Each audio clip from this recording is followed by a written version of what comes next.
জল ভরা মেঘ ওই দু চোখে দেখতে আমি পেয়েছি, একলা মনে নির্জনেতে তোমার ছবি এঁকেছি।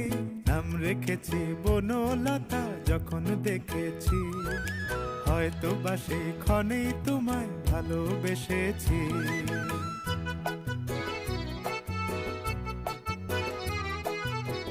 বনলতা কথা হয়ো না গো কুণ্ঠিতা, বনলতা কথা হয়ো না গো কুণ্ঠিতা। একটি কথাই শুনবো বলে তাই তো কাছে এসেছি, বলবে কি গো আমিও তো তোমায় ভালোবেসেছি। একটি কথাই শুনবো বলে তাই তো কাছে এসেছি,